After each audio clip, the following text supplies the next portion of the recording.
Assalamualaikum warahmatullahi wabarakatuh. Kami dari kelompok 5 ingin mempresentasikan hasil PowerPoint kami tentang dinamika demokratisasi media.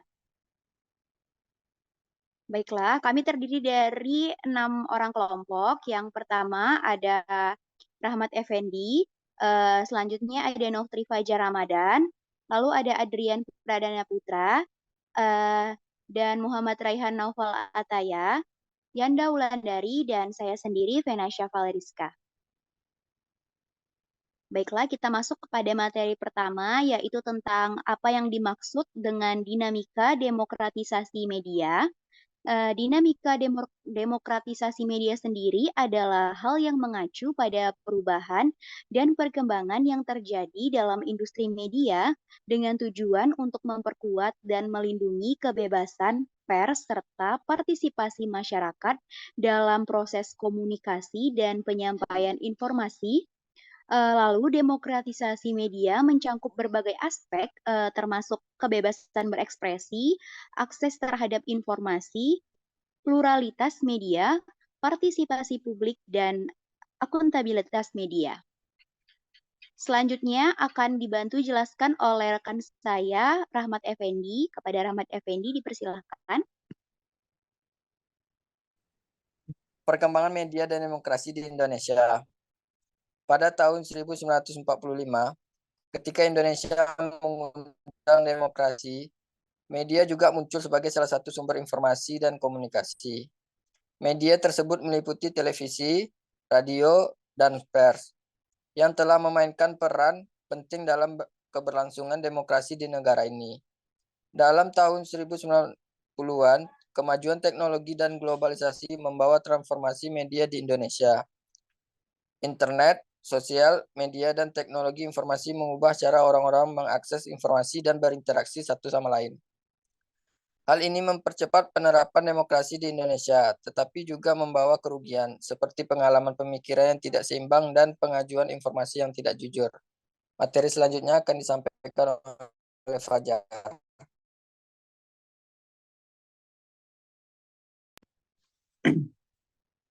Terima kasih dengan Rahmat Effendi. Selanjutnya akan saya jelaskan tentang struktur dan fungsionalitas media di Indonesia.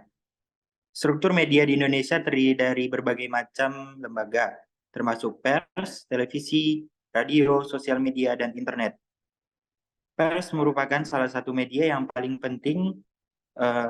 penting terdiri dari berbagai jenis seperti koran, magazine, dan situs web.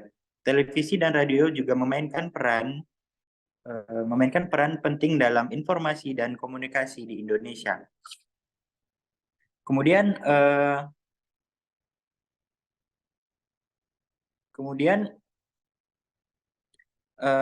setiap manusia pasti akan berhubungan dengan manusia lainnya, baik dalam hal keluarga, dalam pekerjaan, dalam pendidikan, dan lingkungan-lingkungan lainnya.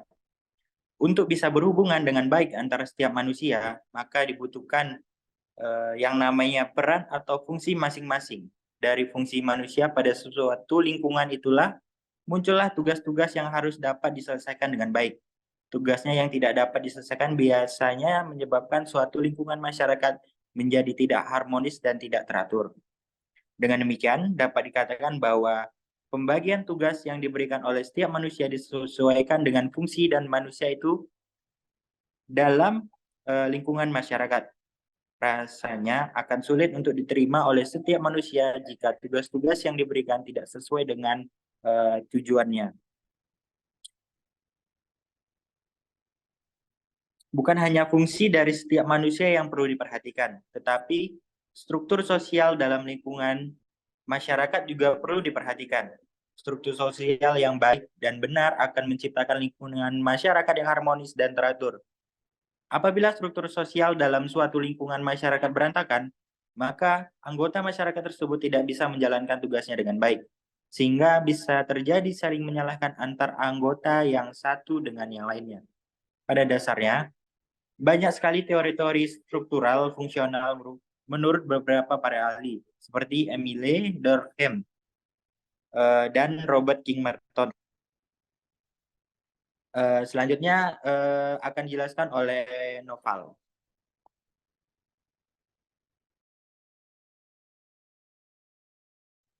Fungsionalitas media di Indonesia antara lain sebagai sumber informasi, sarana komunikasi, pengajar, dan penganalisis. Media bertugas untuk memberikan informasi yang akurat dan tanpa pengisian, menjadi sarana komunikasi antara pemerintah, masyarakat, dan orang-orang, serta memberikan analisis yang kritis dan objektif tentang kebijakan dan kegiatan pemerintah. Baik, saya akan menyampaikan terima kasih untuk Noval. Di sini saya akan menyampaikan tentang dampak media terhadap demokrasi di Indonesia. Media memiliki dampak positif dan negatif terhadap demokrasi di Indonesia. Dampak positif seperti informasi yang akurat, transparansi, dan kebebasan sasar, membantu keberlangsungan demokrasi di negara ini. Namun, dampak negatif seperti pengalaman pemikiran yang tidak seimbang, pengajuan informasi yang tidak jujur, dan kerusuhan moral dapat mengganggu keberlangsungan demokrasi. Baik, selanjutnya akan disampaikan oleh Yanda. Terima kasih, Adrian. Saya akan menjelaskan tentang aspek demokratisasi media. Terdapat 5 aspek, yaitu yang pertama, kebebasan berekspresi. Kebebasan ini mencakup hak individu untuk menyampaikan pendapat dan ide-ide mereka tanpa takut diintimidasi atau dihukum oleh pemerintah dan pihak-pihak yang berkepentingan. Yang kedua ada akses terhadap informasi. Demokratisasi media juga melibatkan akses terbuka dan adil terhadap informasi. Akses yang merata terhadap berbagai sumber informasi memungkinkan masyarakat untuk membuat keputusan yang cerdas dan partisipatif. Yang ketiga, ada pluralitas media. Pluralitas media menunjuk pada keberagaman perspektif, pandangan, dan suara dalam ruang media. Demokratisasi media membutuhkan adanya keragaman dan kepemilikan media dan keragaman redaksi untuk mencegah dominasi atau kelompok atau kepentingan tertentu. Yang keempat, ada partisipasi publik.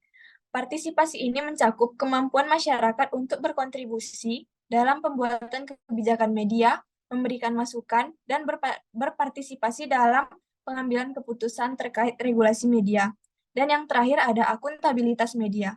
Akuntabilitas media sendiri adalah prinsip penting dalam demokratisasi media. Media harus bertanggung jawab atas konten yang mereka hasilkan dan harus siap menerima kritik dan masukan dari masyarakat. Sekian, terima kasih. Kembali ke moderator. Baiklah, sekian dari kelompok 5. Apabila ada kesalahan, mohon maaf. Wabillahi taufiq wal hidayah. Wassalamualaikum warahmatullahi wabarakatuh.